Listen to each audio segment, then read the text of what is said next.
on. Oh, yeah. This is Adam Meister, the BitcoinMeister. Not these for Bitcoin, the Disrupt Meister. Welcome to Super Spreading Bitcoin 2022, This Week in Bitcoin. Today is November the 4th, 2021. Strong hand, long-term thinking. Bitcoin is the next Bitcoin. I'm offended by selling. Don't FOMO on alts, even if it's Miami coin and you're with Don Johnson, Miami Vice. You're traveling around. Miami's glorious. We're going to talk about that. All right, you guys got the conviction. You're here. You stuck around all these years, and you've seen some all-time highs. We're one day closer to an all-time high, but I'm bringing you the best freaking guests in the space. They don't need to talk about the freaking price. We're not going to talk about the freaking price. I'm tired of hearing about the freaking price. Cedric is making his debut on the show today. Welcome, Cedric Youngelman. I hope I didn't garble your last name too much. He did a great interview with me. I was on his show. Oh, my God. It was freaking legendary, and we'll be talking about some of those things today.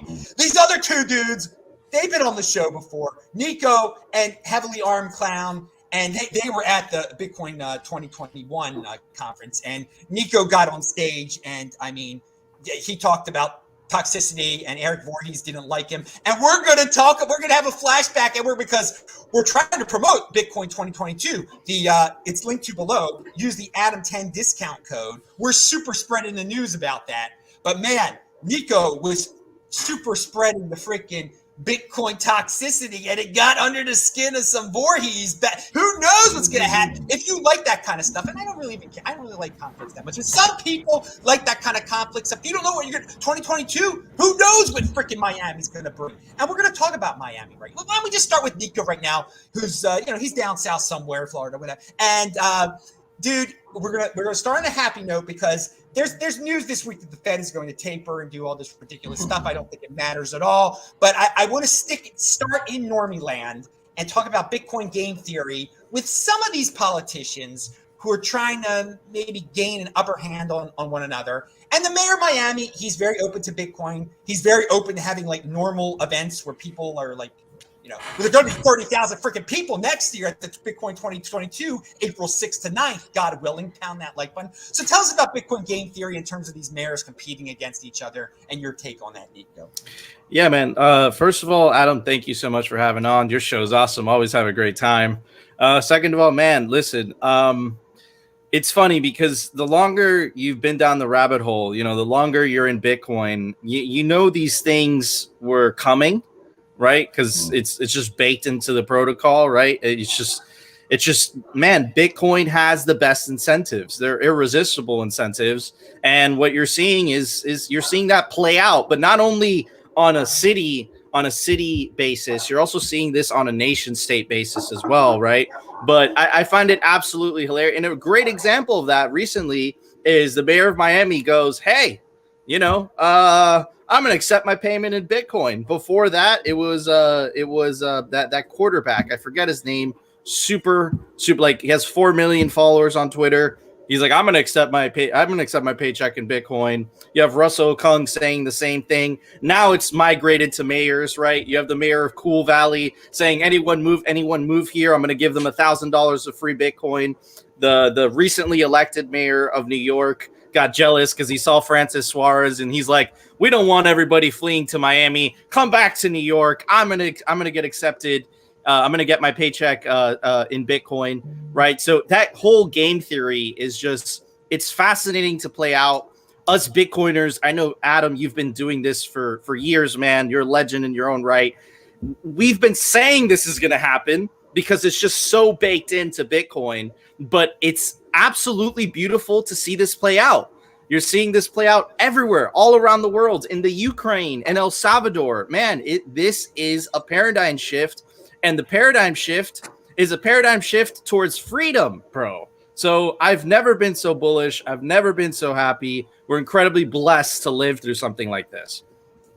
Pound that like button for bringing some positivity when you're talking about the state a little bit there. There was some statism, not that you support statism, but these statists, Eric Adams in New York, he's pulling the Bitcoin card out of his tuchlis to, I guess, impress the some of the Manhattanites that he's got, to convince them he's not a socialist or anything like that. But socialists can like Bitcoin, so that's another cool thing. I'd say this.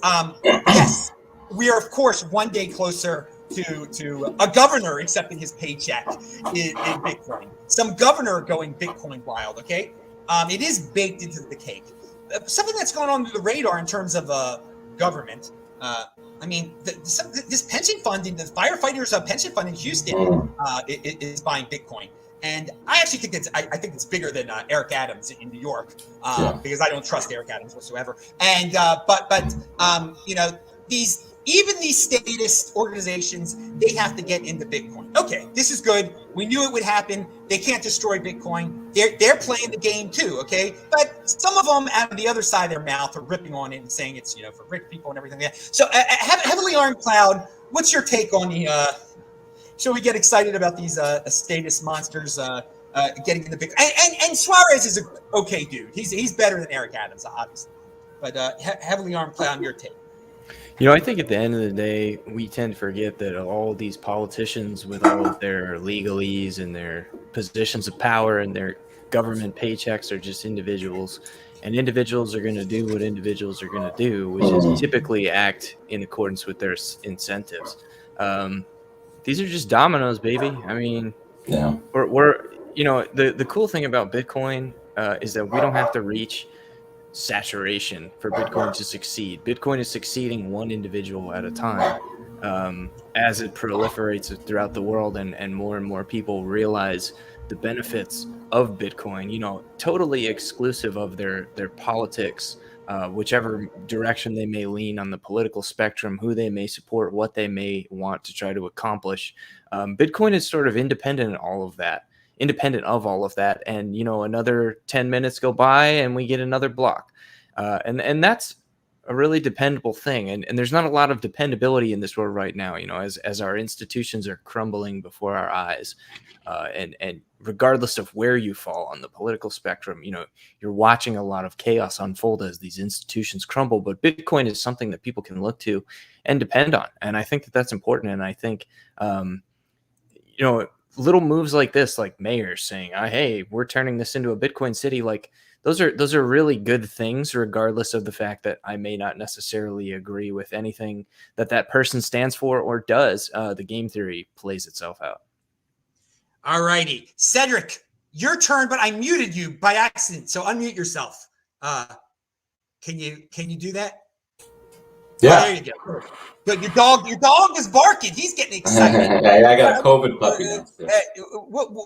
What's your take on that before we get really in? Guys, we're going to get into that right after Cedric gives his take on this. We're getting into this nastiness of the Fed and everything, if it really matters. So, Eric Adams, all these dudes. Yeah, man. Well, first, thank you for having me, Adam. This is so dope and an honor and a pleasure. See you guys, chat with you guys. I agree with everything everyone said. I do think they're just following their own incentives. I think they're using Bitcoin to get dollars. They're campaigning. They want publicity. They want to bring jobs to the city. But they still have to use the word Bitcoin and say the word Bitcoin to get those dollars. Them putting their paycheck into Bitcoin or something like that is a cool thing to say. It's not a lot of dollars. That's why what's happening in Houston with the pension fund is more important. It is more material. But all of this is good for Bitcoin. It gets the word out. I think in Normie land, I think the news with Aaron Rodgers was a little bit more interesting. He's quarterback for the Green Bay Packers. He was giving out $1 million in Bitcoin this week through Cash App. I got like $10. I think that was like really cool news for me to share with like friends and family here who are just not interested in Bitcoin, because it's just another touch point. And I thought it was really interesting how right after that he got suspended.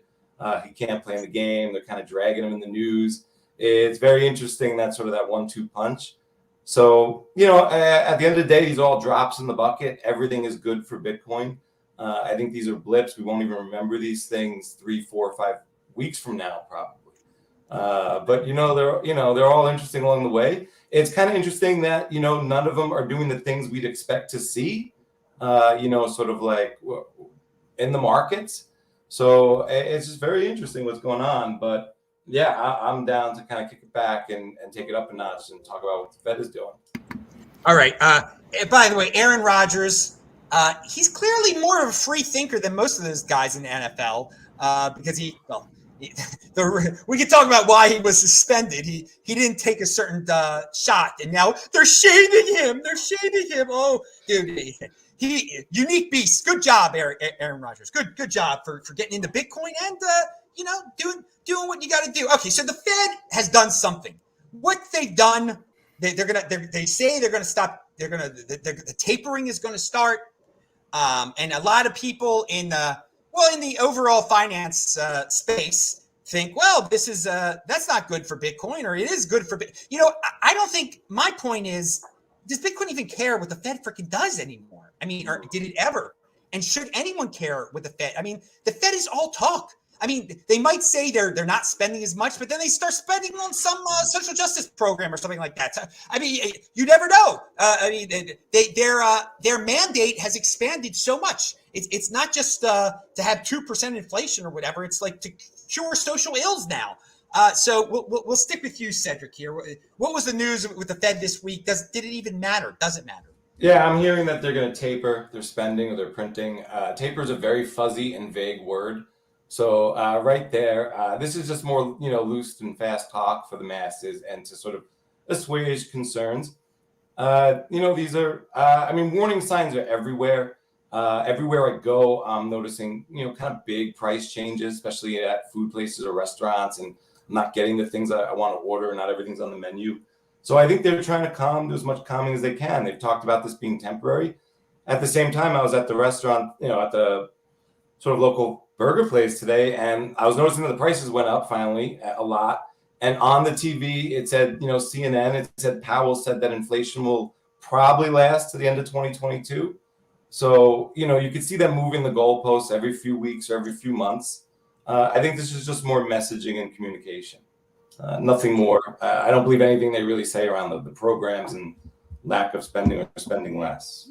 Now, with all that in mind, so we're in an inflationary world. There's no doubt about it. I call it happyflation because the media and the Fed try to paint it as a positive, and people shouldn't worry, and the people are just buying it up. There's a lot of, we were talking about game theory before. The overall game theory is that all the people will see how bad the dollar is, and they will choose the better money, and the world will be great. And Bitcoin and the dollar will go away, and Bitcoin will become the world reserve currency.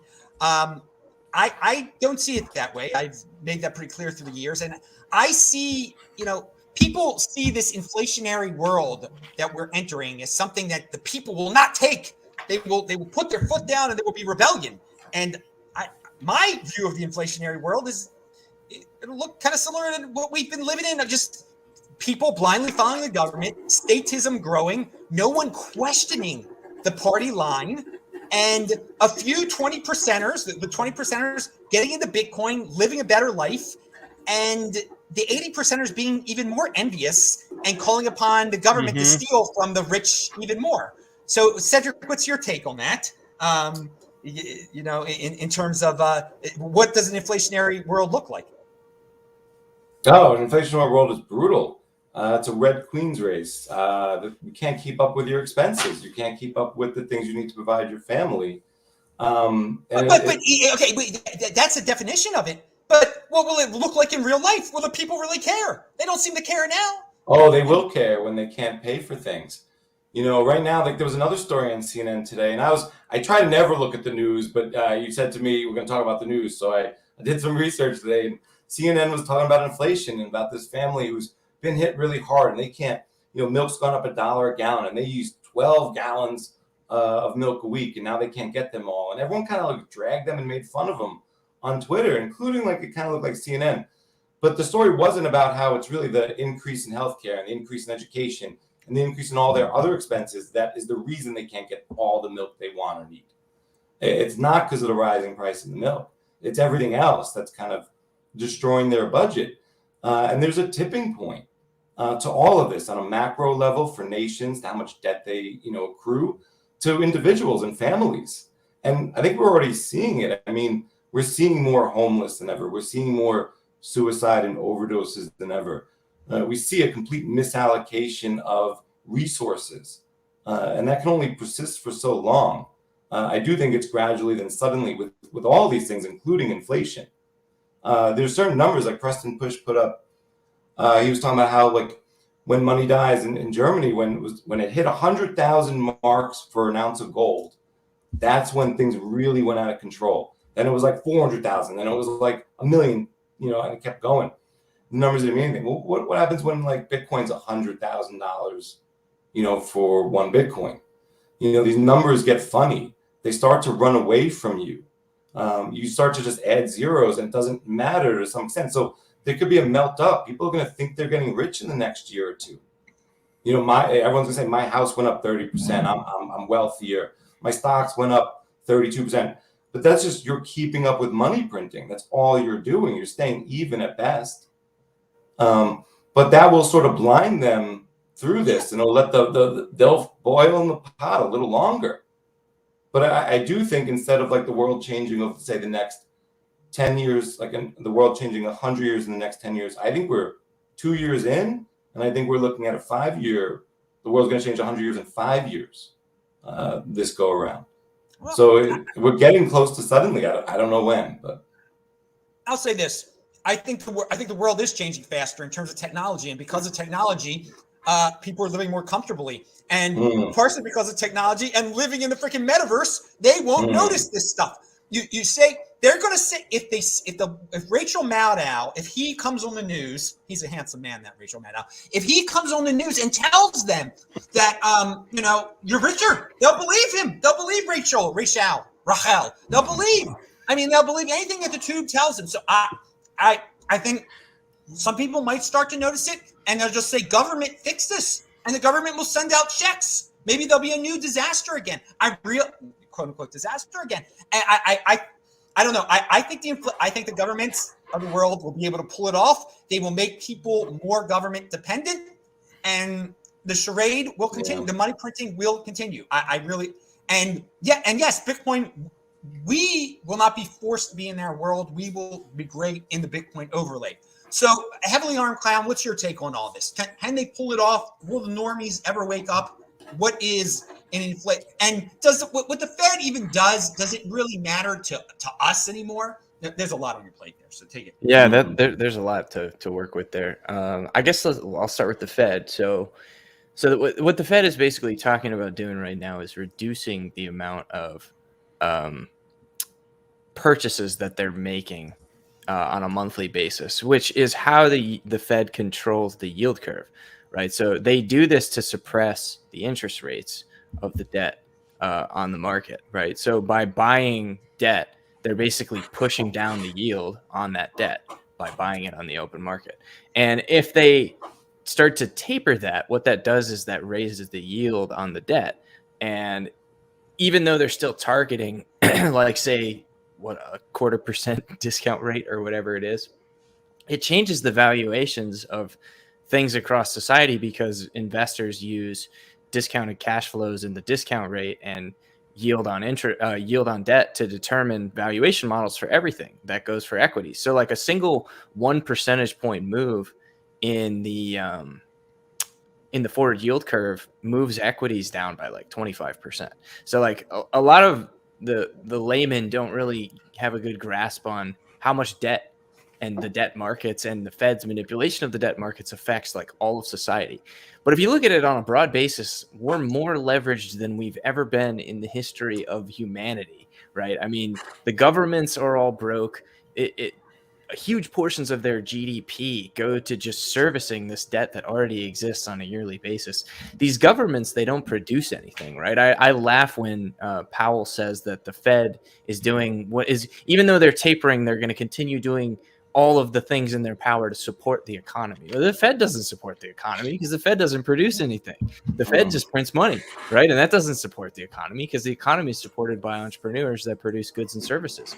But I think like on a broad basis here, because we're so leveraged and because governments of the world, like debt to GDP is as high, if not higher than it's been since World War II.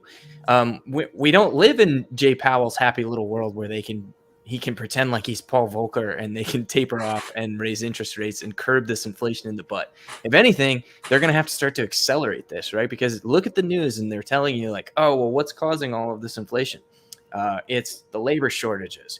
It's the supply chain. The supply chain is broken. They sound like a mechanic that's trying to rip you off at the auto mechanic shop. Though, like they're like popping up your hood. They're like, oh yeah, it looks like you're gonna need a new supply chain. We'll get that fixed for you. We've actually got a couple in the back. That'll be like $3,500, but don't worry, we'll get you out of here before the afternoon. And you're just kind of like, well, I've never heard of a supply chain. You're calling your dad and you're like, Dad, what have you ever heard of a supply chain? He's like, I don't know. They're telling me I need a new supply chain. It's par for the course, right? I mean, this is what happens when money dies. You watch society descend into madness because prices are what give us truth about objective reality, right? Which is about what we consume versus what we produce and where we fall in that hierarchy. But like I said earlier, like I don't think we don't need all the normies to wake up, right? We're going for that 33% of people that are willing, that are at the very least, like over the last 2 years have been looking at everything and just kind of going like, none of this makes sense. Right. Like, what the hell is going on? Like, they printed all this money, and now they're telling me that inflation is being caused by labor shortages. Like, that doesn't make any sense. Like, well, yeah, it's because people don't want to work because you've completely destroyed the incentive to work, right? I mean, it's a mess, and I think you're right. Like, Bitcoin will shepherd us, those of us that have already sort of entered the arc through, but I do have faith that maybe not the majority of people will wake up to reality, but enough of the minority will wake up to reality. And it's the movers and shakers of society that really move the needle in things. And I think that we're reaching that critical mass of awakening, so to speak. The elite. Hello, my elite friends. Yes, if you're watching this show, you're freaking elite. You're freaking awake like he described, and you won't fall for this normie freaking nonsense here. And, you know, Clown, you said the government on Twitter, and follow all three of these guys. They're linked to below. Right now, follow them all on Twitter. The government makes you forcibly give up 30 to 40% of your income just for the right to work. But forcing you to get a vaccine was the step too far. Now, I know what you're indeed, it does involve bodily autonomy there. So I can see why people would kind of shoot back at you and say, well, it's my body at this point. But man, all the people when this country was founded, I mean, if you would have told the people, yeah, eventually they're going to have to pay a 30 to 40% income tax. I mean, they would say, what the heck are you even talking about? So the normies, the masses of people should have put their foot down a long time ago, before it ever got to lockdowns. When it was still in the freaking financial realm, we could have put our feet down. But no, there are plenty of people that love to steal from the rich or steal from the productive. It's the way of the world today. It is in everybody's so-called morality to be envious and to think it's right to take away from people, you know, what they earned. So yeah, these people who believe in this type of thing, in a country, in a world where no one put their foot down for so long, of course, most people are not going to complain about inflation. But there are people that did put their foot down with Bitcoin through the last 11 or 12 years or whatever, however long it's been. So Bitcoin is a way of protesting against this, and some people have done Bitcoin for, you know, bought Bitcoin for that reason, to finally, you know, take a slap the government back for everything it's done. The nation state has become the church and statism the religion, says Nico. And yeah, that's I believe that wholeheartedly. For the 80%ers out there, they will listen to it's their religion now. The state, whatever the guy on the TV tells them is the truth, is the word of their saviors. And if you don't follow it, you need to be destroyed. And thus, again, people, some of them really might even suffer. I mean, the suffering servant for the government. You know. Cedric, you said that some people will start to notice it and suffer. I think some of them will be so ingrained in the religion of the state that they won't complain. You know, I'm the suffering servant here. So, Nico, a lot has been put on the plate here. Can they pull it off? Is the Fed a joke? Are the people sheep? And will Bitcoin become the world reserve currency? Absolutely. So look, I really recommend everybody to read this book, The Sovereign Individual. It's been so goddamn accurate in predicting essentially the series of events. And it describes the Western liberal democracies that benefit from the fiat money printing, the European Union, the United States, and it calls those governments essentially nation state welfare states, right? Because there's a huge portion of the population in those countries that rely on the government for payment and all that good stuff. So those are going to be the NPCs that are going to take the blue pill and refuse to take the red pill because they don't want to work. They're incentivized to essentially keep receiving that fake money. Now, in terms of the Fed, right, can they pull this off? They can pull it off because there's still enough normies asleep. There's still enough normies plugged into the fiat matrix. But right now, the Fed is in a very precarious situation. They're going to do a bait and switch. They're going to get rid of the fiat system. They're going to pivot to the central bank digital currency system. They're going to link a social credit system to that, a digital ID system to that. That's what they want. That's what the party of Davos, the World Economic Forum, that's what all the central banks, that's where they want to head, right? But there's the remnant, right, which is what Svetsky calls it, the 30% that decided to take the orange pill, the red pill, took the red pill initially, then they took the orange pill. They saw the truth. And without a doubt in my mind, this is the beginning of a hyperinflation, right? So I'm not the only one saying that, right? Because that's a big statement, right? You have Ron Paul. He calls it the crack up boom. He calls it the end of the fiat experiment as we know it. We have Max Kaiser saying the same thing. We recently had Jack Dorsey to his millions of followers saying hyperinflation, it's going to change everything. And a reply on his tweet thread, he also said it's coming to the US and the rest of the world soon. Why is this happening? Because there is no, that expression where you kick the can down the road. The problem is that we've reached the end of the road because the Fed's in a very precarious situation. If they taper off, you can't taper off a Ponzi, but if they taper off, they crash the U.S. economy, like Heavily Young Clown, mentioned. And if they keep printing, more inflation, right? So you see all of these politicians, right? You saw Biden a couple days ago when, he's touring in Europe. I know he doesn't believe this, but he had the audacity to say the inflation is caused by price gouging by private companies.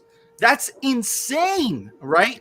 You see them touting the infrastructure bill. It's going to cost $0. These people have absolutely lost their minds, right? So that's kind of the direction we're heading in. But wait a second. It's scapegoating and it's lying. Absolutely. And they've been able to pull that off for years and years. I think they can scapegoat and lie their way out of this with the normies. I really do. I believe, and I also believe that Bitcoin is going to be in the crosshairs of this as well. They're going to blame it on everything but themselves and the excess amount of money printing, because essentially how a lot of the politicians, specifically the politicians on the left, right, a big way that they buy their votes are by these giant social programs that we cannot afford. We can't afford them. The money printer is what makes them viable. So a lot of these politicians, if they lose the power of the money printer, they lose power themselves. So they're going to fight tooth and nail to try to keep that alive. Now, going back to the game theory, which we kind of touched upon earlier, right? I'm super bullish on Wyoming. I'm super bullish on Texas. I'm super bullish on Florida because, especially in Texas, a huge percentage of the GDP is now going to come from Bitcoin mining. So as we saw in the marijuana industry, how marijuana became legal in individual states before it became legal on a federal level, I suspect Bitcoin becoming legal tender on a state level before it becomes legal. I don't think it'll ever become legal tender on a federal level because the federal government has the most to lose. right? So in this monetary reset that we're about to experience, and I really I do agree with Ron Paul, I do agree with Max Kaiser, I do agree with Jack Dorsey, there is going to be hyperinflation.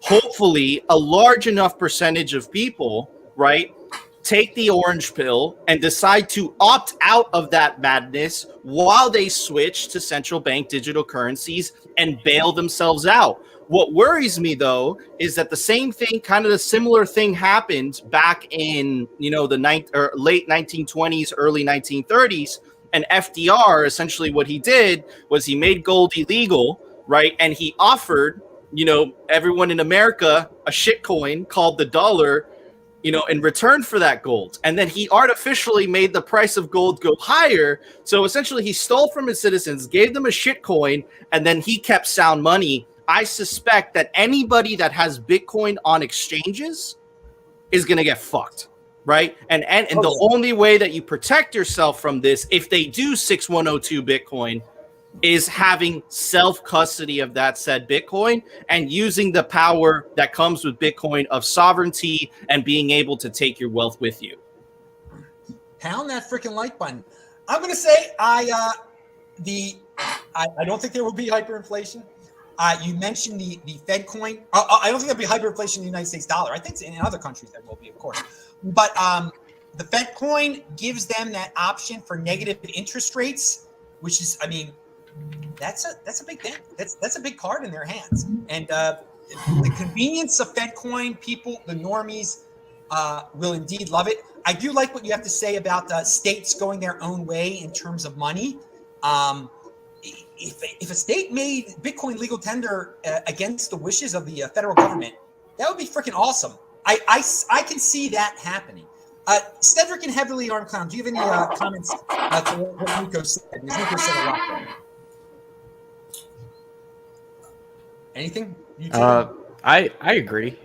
Largely I agree, because I think that the central banks of the world, who have gotten very comfortable with their ability to manipulate the economies of the world, are running out of levers to pull. And I think, just based on what I said earlier, I don't expect that the Fed is good. So here's a good example, right? The Bank of England actually had to walk back their attempt to raise rates just yesterday, because they tried to do it, the markets reacted, and they were like, actually, no, wait, we're just kidding. We're not going to raise rates. I don't believe with the current constraints of because they've expanded credit so much, especially in the last 2 years. I don't see how you can't taper a Ponzi, right? That's what Max Kaiser says. So really, the only way forward for a lot of these people, for these governments all over the world, is to continue to print money. And with the supply chain problems, quote unquote, which are all caused by money printing, right? And with the labor shortages, which are all caused by money printing, and with the lockdowns, which are actually being caused by money printing, in my opinion, we're just going to have more and more and more inflation. And I do actually agree with Nico. I think hyperinflation is a very likely outcome in this scenario. And it's scary. And people should be aware that it's definitely a very real possibility. All right, Cedric, are we going to have hyperinflation of the United States dollar? Eventually, yeah, for sure. How long it takes, I'm not sure. But I think that, if it does happen, you don't want to be caught in that wasp nest. You want to be in the Bitcoin overlay. So you want to protect yourself in either case. So I think it's kind of, for the individual, you just kind of want to protect yourself at the macro level. Can this go on for a long time? Sure. They have a lot of levers to pull. They have a lot, levers not even around money printing and monetary policy, but just around communication and messaging and corralling. But I think by 2030, 2035, I think we'll have a lot of answers to these questions for sure. I'm just concerned it's going to be a lot sooner and faster. All right. We're entering the golden age here, baby. Who knows what type of inflation we're going to have during the golden age, but whatever you believe in, hyperinflation, big inflation, sort of inflation, just get your insurance now. I started getting my insurance back in 2013, baby. Bitcoin, and it's been very, very good to me. All right. I want to thank OPSEC Classified. He sent $5. You guys, if you guys got questions for the panel, send a super chat or type in BitcoinMeister. And I do want to remind everybody, to check out the links below. We had a show yesterday. There was a show on Monday, a show last Friday, and really awesome guests that have been coming on. I bring you the best freaking guest in the space. And I want to, in a second, thank the guys who've been supporting the show. I mean, we've gotten some great contributions lately. I'm going to mention them in a second, but there's news I want to, breaking news, should I say. There's some people in Bitcoin that are worried about the Build Back Better stimulus, whatever this stupid bill is called, this wasteful pork barrel of a nonsense, nightmare that they can't even agree on. The crypto provision is supposedly going to get thrown in there again.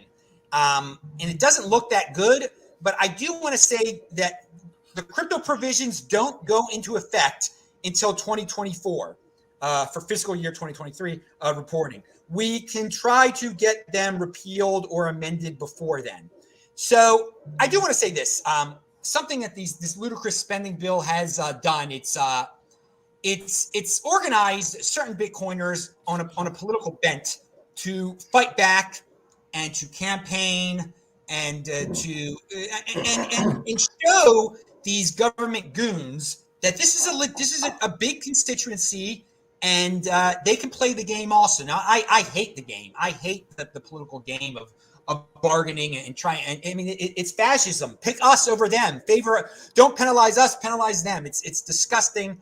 And so, but it's out there. At the same time, these dudes, nothing is set in stone. So if something looks bad in this bill, but it's not going to go into effect till 2024, I mean, I personally am not wasting my time worrying about it. Okay. So I don't know if any of you guys have anything to say about what they might toss into this bill and how it might affect Bitcoin in the future, and if we should worry. So, yes. Okay. So a couple things. First of all, Coin Center completely dropped the ball. Okay. So I'll tell what I can, but Bitcoiners in very powerful places, we are in the process of developing a Bitcoin lobbying arm in DC. It's extremely well funded. It's backed by companies that you all know. Specifically, though, it is a Bitcoin only lobbying effort, unlike Coin Center. That's a shitcoin and Bitcoin lobbying effort. So that I want to say that. Second is in terms of this infrastructure bill, this tells me that they're scared. They're very worried. Okay. And one of the things in the infrastructure bill that's absolutely terrifying, we have a couple years, is essentially you're a felon. If let's say I send you a Bitcoin transaction over $10,000 to Adam, under the current wording, over 10,000, I would have to report to the IRS Adam's address, Adam's social security number, the reason as to why I sent that to Adam, right? So again, what they're trying to do is that they're trying to make Bitcoin a branch of the current financial system, right?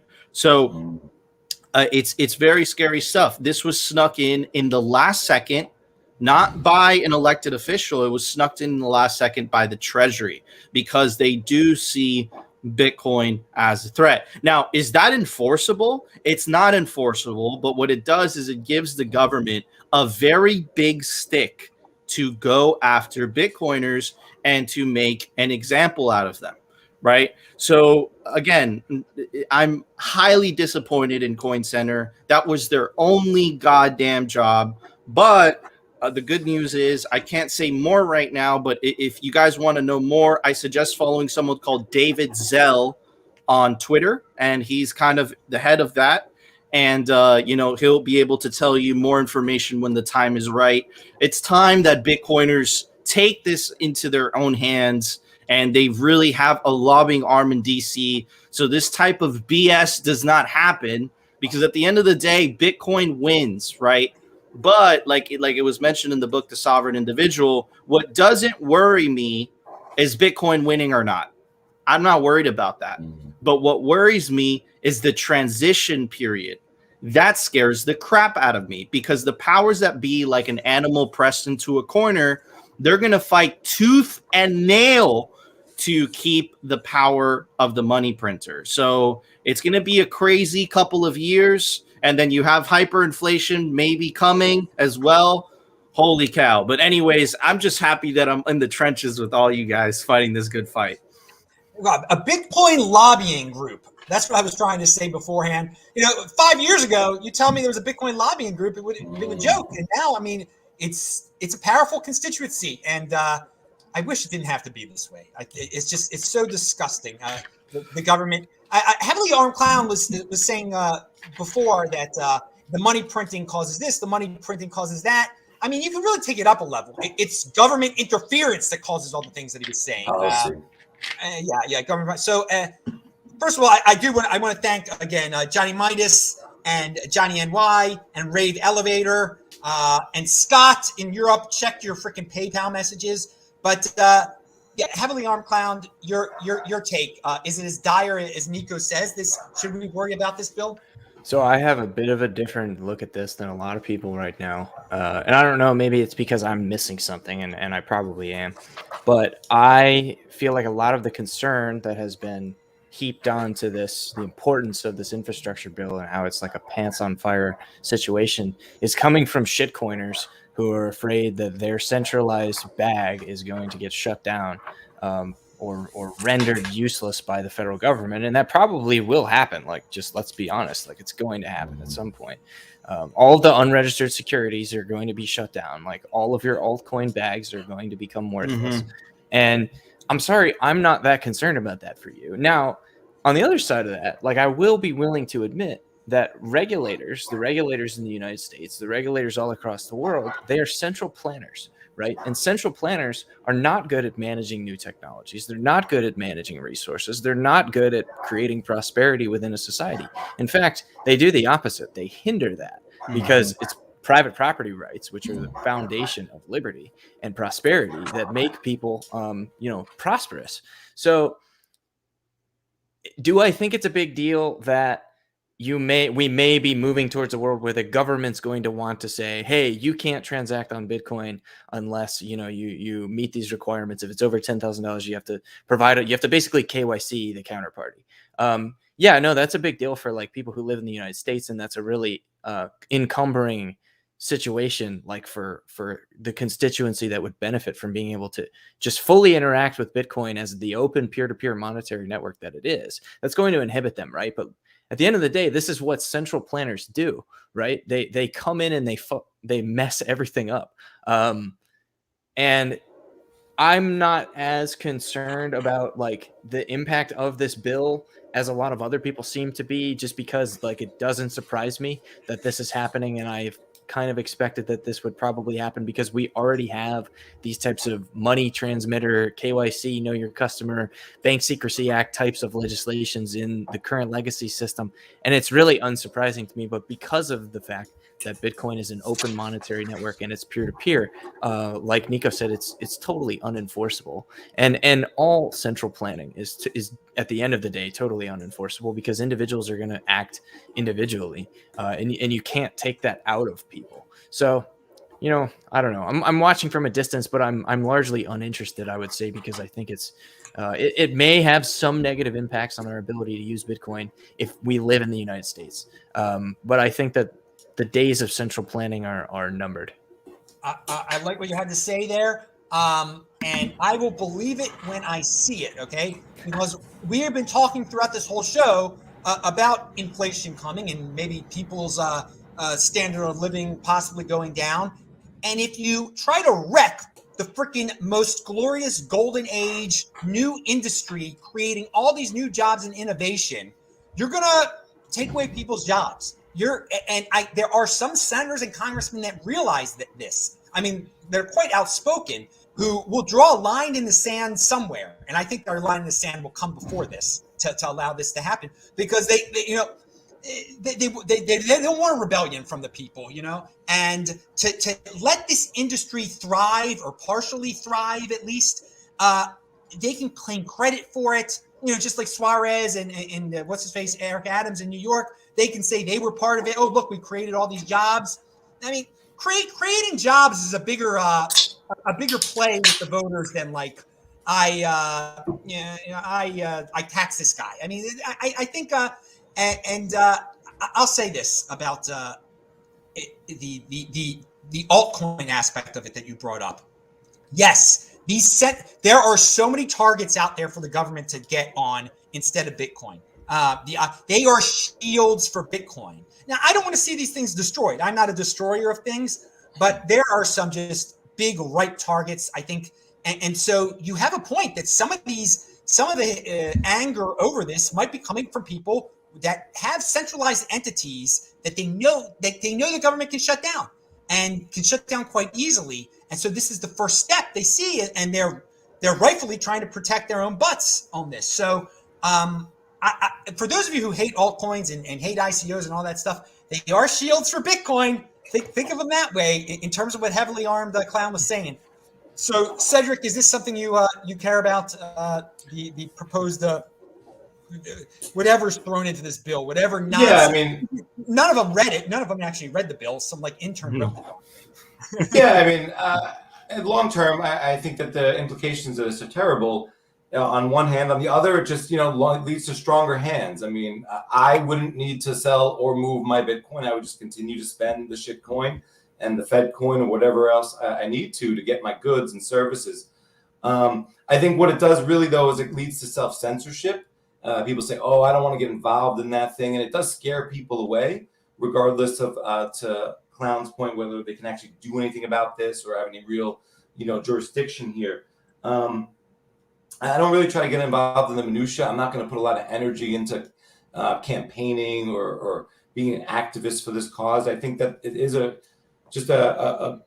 I see it as a positive sign that this wouldn't come into effect for quite a few years. And so really before it come into effect, I would think economic power would really matter more than this political piece of paper, because there'll be more people in government that own Bitcoin, from Senator Cynthia Loomis to Suarez to Eric Adams, and they'll have a vested interest. So I just really would be more concerned about the messaging and how they're making Bitcoin into a bad thing or relating it to like things like terrorism or just these bad connotations. And I think that has a terrible effect on people. And I think they're going to blame a lot of inflation on Bitcoin and try to make Bitcoiners the bad people. And look at them with their easy money, their early adopters, and how much money they have now. And we all know that like any OGs who still have that original Bitcoin is rare. And even going forward, they're going to trade their Bitcoin for goods and services. But I worry about the messaging of that. I do think to Nico's point, there are really smart and dedicated people, Bitcoiners, that are campaigning and activating and getting things together. And I think that is, I hate to say it as a Bitcoiner, but it is going to be important. I hope to not have to, or not, maybe I will get involved, but like I'd hope then it'd be more inspiring or more rewarding to do civic service, to see Bitcoin be more freedom and hope for people and get our country back on the right path. So. Going back to Nico, you said David Zell, is he the guy who works at Bitcoin Magazine? Okay, so I'll drop some hints. You said follow David Zell. We don't need to say if he's I just want to I'm giving a no. link. I could say this much. So yes, it is that he works at Bitcoin Magazine, and he is going to be in charge of the effort, the Bitcoin effort. He's an amazing dude, highly educated, experienced in politics, and he's going to make sure that this type of ambush from the Treasury won't happen in the future. And I'm just very, very glad that we're getting away from Coin Center, because they had one job, and they just dropped the ball. And to go back a little bit to Cedric's point, if you don't mind, Adam. Oh, please. So listen, and you said this, Adam, as well, right? Is that specifically in the political left? Okay, Bitcoin's apolitical. Let me say that first, but specifically on the political left, they've really got accustomed to the benefits of wealth distribution. Bitcoin drops a wrench in that, right? It says, It's much harder to redistribute wealth when you're not in the legacy financial system in which they can't freeze, right? So what I suspect is going to start happening, right? And they mentioned this in the book in The Sovereign Individual, and you already see Katie the Russian, she's offering this, is that the Bitcoiners that have the means are just going to opt out of the United States because they're just not going to want to deal with that certain stuff. And the benefits of living in the United States are going to no longer outweigh for the tax burden, right? So think about it. You could pick up your wealth, leave, go to a country, renounce your U.S. citizenship, and go to a country, for example, Portugal. Portugal has 0% capital gains tax on Bitcoin, right? So that's what you're going to see. If these people that are used to the benefits of wealth distribution, they start cracking down too hard, they implement a wealth tax, you're going to see a bunch of Bitcoiners leave the United States and take their Bitcoin with them, which actually hurts the United States, right? So sorry, Adam, go ahead. No. I think that could happen. I see it being cut off even before that. Some states refuse to enforce the wealth tax. I agree. Become sanctuary states. Texas or Florida becomes a sanctuary state, and it's much easier to move to a sanctuary state than to renounce your United States citizenship and move to Portugal, where they might have a lockdown or something like that. Because there are some give and takes in going to some of these countries that are supposedly economic free. We've learned over the last 2 years they're not too free in some other ways. So I believe that we have sanctuary cities in the United States that don't enforce any immigration law. Why not have sanctuary states that don't enforce insane tax laws? I think that's coming before what you described. And that's exactly what's going to happen. Like, for example, I live in Florida.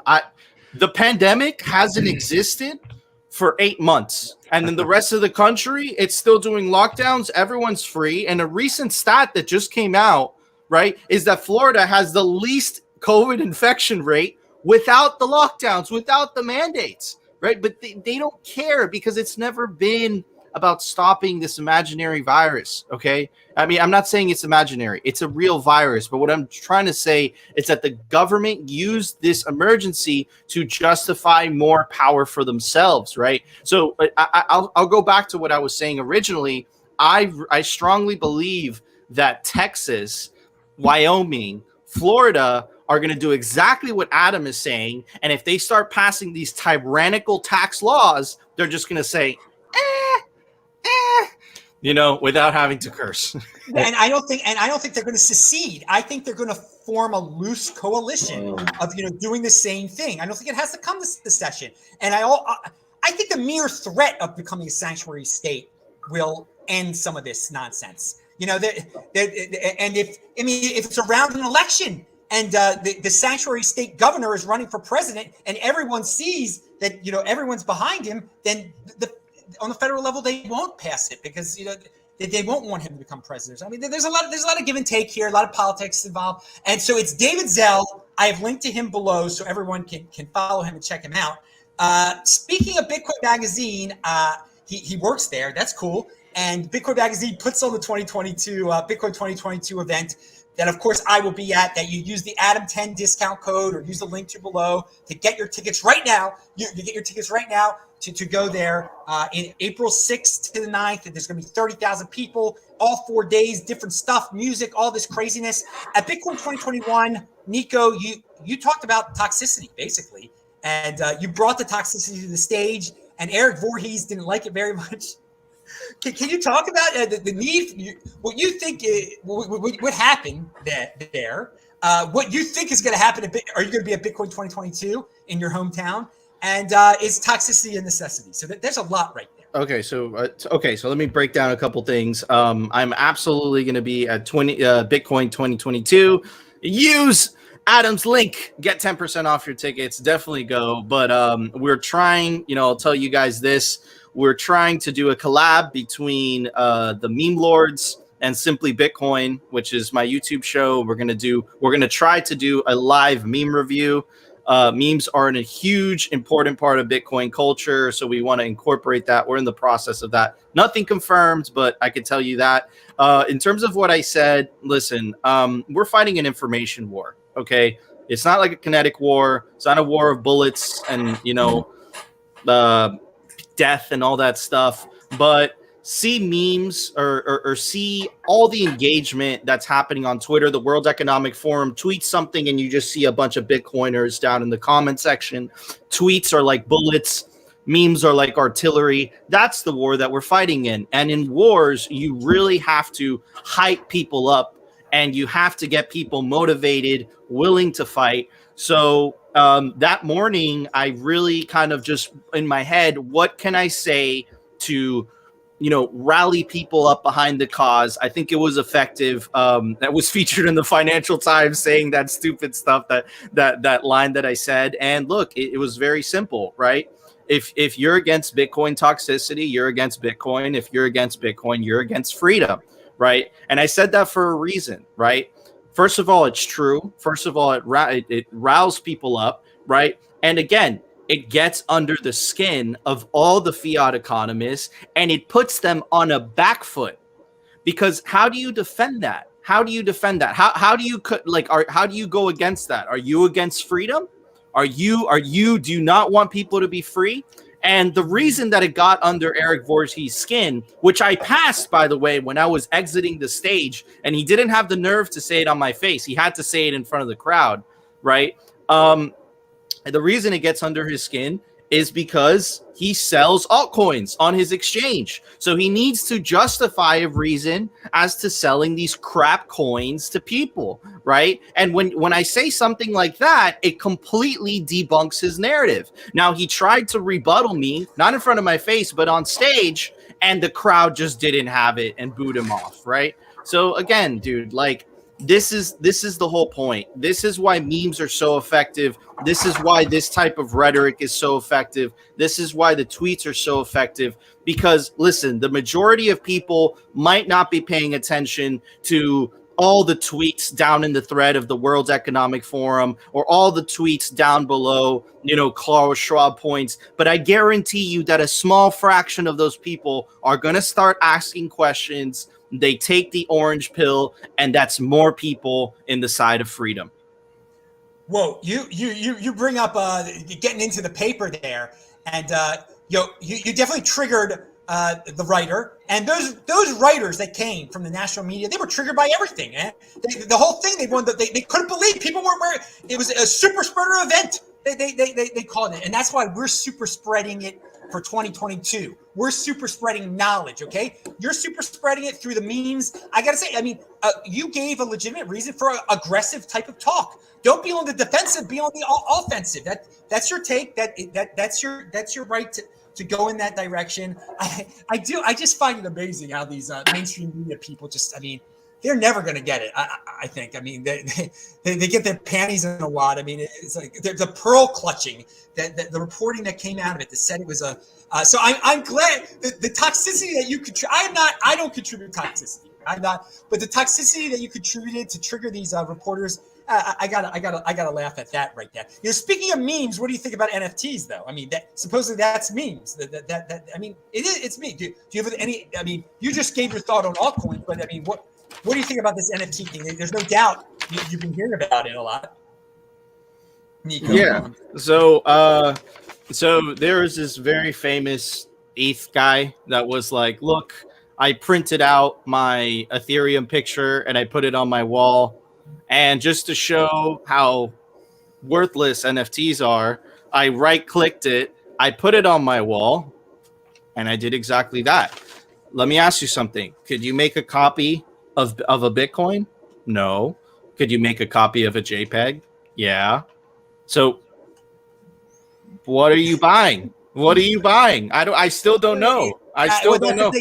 I wouldn't pay for it, but these people that are living in the metaverse, they've been stuck in their houses for 2 years. They've locked themselves in their houses for 2 years. To them, they can brag and they can show it. and they can. It's a meme also.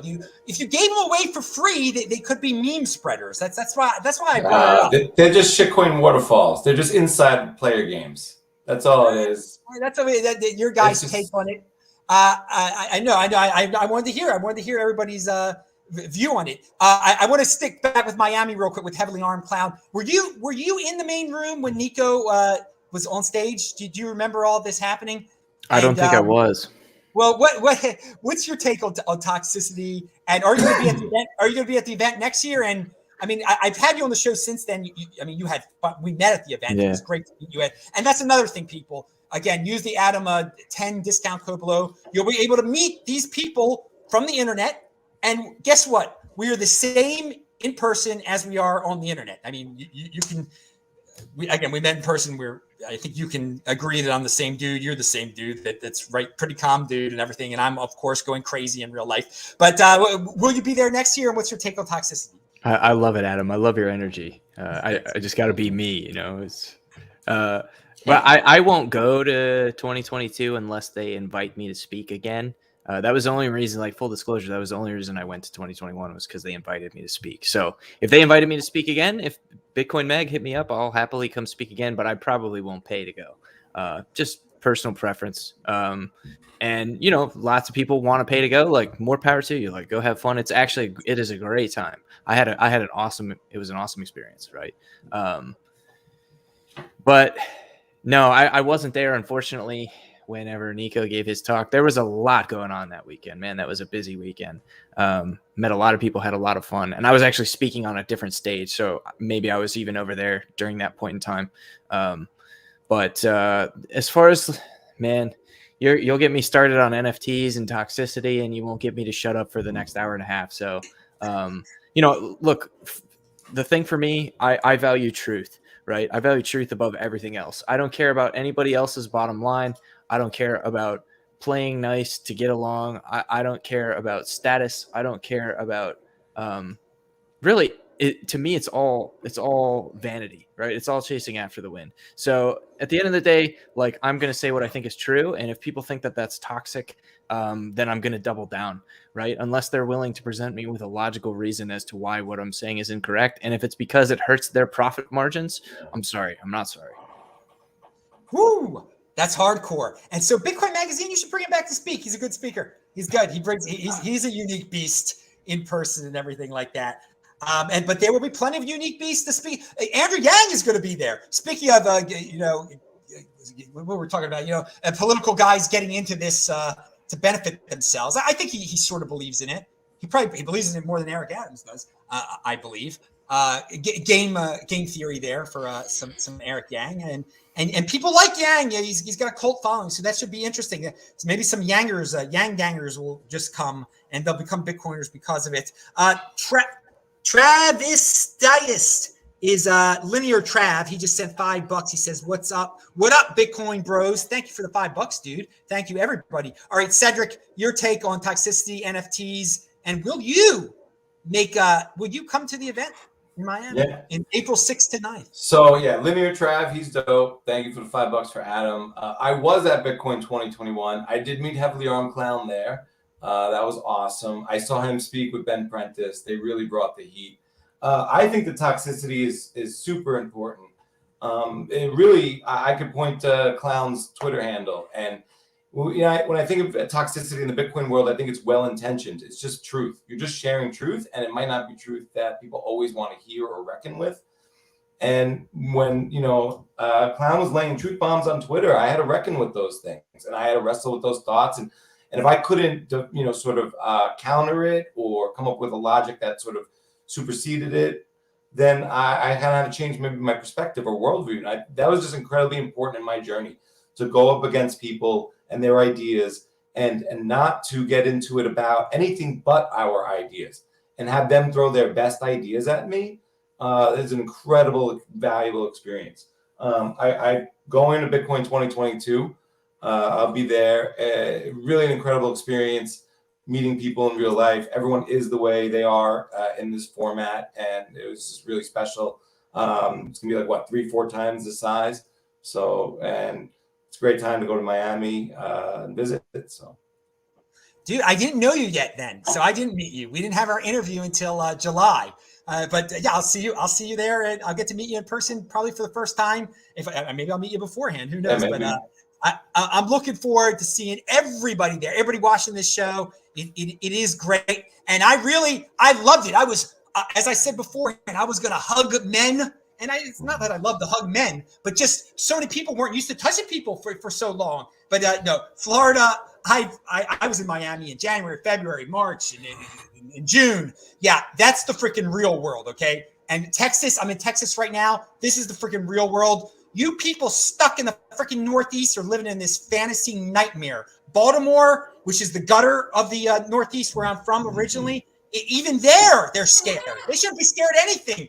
I mean, well, after to live in Baltimore, you shouldn't be scared of something like that. After what you have to put up on the streets on a normal basis, it's unbelievable. The rats and they can live with the dirtiest, most disgusting of rats, but they're scared that they'll do whatever the mayor tells them to do because of something they can't see. All right. But let's. I want to remind everyone. Tomorrow, I will be on the World Crypto Network. And I will be on BTC Benny's show. World Crypto Network will be 4 p.m. Eastern, and the BTC Benny will be 6 p.m. So I'm going to be on 2 shows tomorrow, so check out them. Those are some freaking OGs. So now everybody here is going to leave their freaking comments, their final thoughts, because it's time to get out of here. We'll start with Nico. What do you have to say? Promote your show. Talk about anything you're doing, any news that was left out. Man, look, guys, this is a historic moment. I think that what happens in this decade is going to define the next 50 years. Hodl, don't trade, stack as much as you can. Adam, it's an absolute honor to join you on your show, man. You've been doing this for, bro, I don't know how long. So it's an absolute pleasure. Hodl, where it's definitely going to get a lot scarier before it gets better. And yeah, man, you guys could follow me on Twitter. Just search BitVolt or Nico. I'll pop up, and definitely subscribe to Simply Bitcoin. It's a daily Bitcoin show. We don't like to speculate, but we cover memes, news, fails by the altcoiners, all that good stuff. But thank you so much, Adam. Follow all 3 of these guys. Thank you for being on once again. You are a great guest. And yeah, I've been making these. My first show I made at the November of 2013 or December of 2013. I bought my first 2 Bitcoin in November of 2013. That is a legend, ladies and gentlemen. And so it's 8 years. So little 10-year-old kids back then, they're 18 years old now, man. I mean, and hopefully they got some Bitcoin. And unfortunately, they've had 2 years of their lives. All right, let's not focus on the negative. Let's go to the positive here. Let's talk to Cedric. Talk about your freaking awesome podcast and the awesome interview you did with me, man. That thing was beyond Bitcoin. I had so much fun. Such a legendary show. It's on his channel. It's on my channel. It's on his podcast now. You all should stop watching this show right now and watch that classic. But also, what are you up to, Cedric? Yeah, man. Thanks for having me on the show. This has been truly a pleasure, and it goes full circle for me in a lot of ways. I've been doing the Bitcoin Matrix podcast for a year. I've had all 3 of you on the show. Those are all dope episodes. Definitely, it's a philosophical podcast about Bitcoin and the future of money and its implications on society and culture and technology. And, check it out for, conversations with a lot of your favorite fresh and dope Bitcoiners. But, with Adam, I go back with you with your show with when you were in Vegas, I think with Tone and with American Hodl and Trace Mayer. And that was a watershed moment for me with Bitcoin and learning about shit coins and watching a scam being pulled right on us in our face. And it was live. And that was really, so this goes full circle for me. I think people should, kind of have their eyes wide open, stay laser focused out there, stack your stats, stay humble. I think a lot of change is coming our way. Be prepared.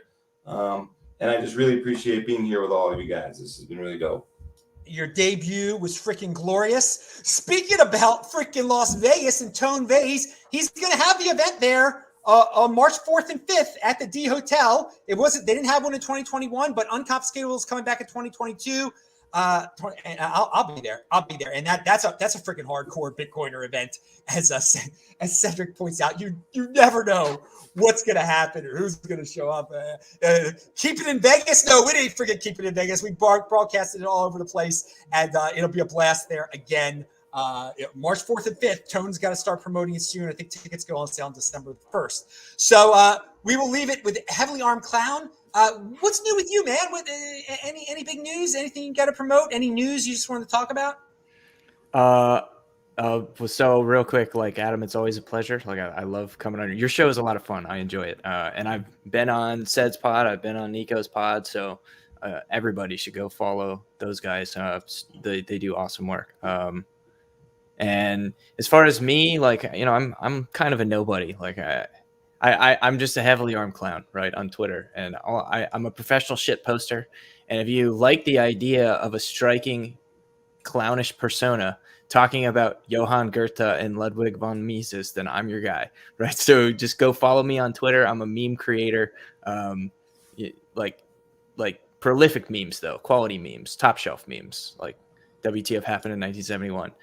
Yeah, the fine vintage. You know, I don't go for that bottom shelf well crap. But regardless of that, I'm on the cusp of transitioning into like full-time computer stack programming. I've been working on that for the last few years, but like really hardcore for the last 6 months.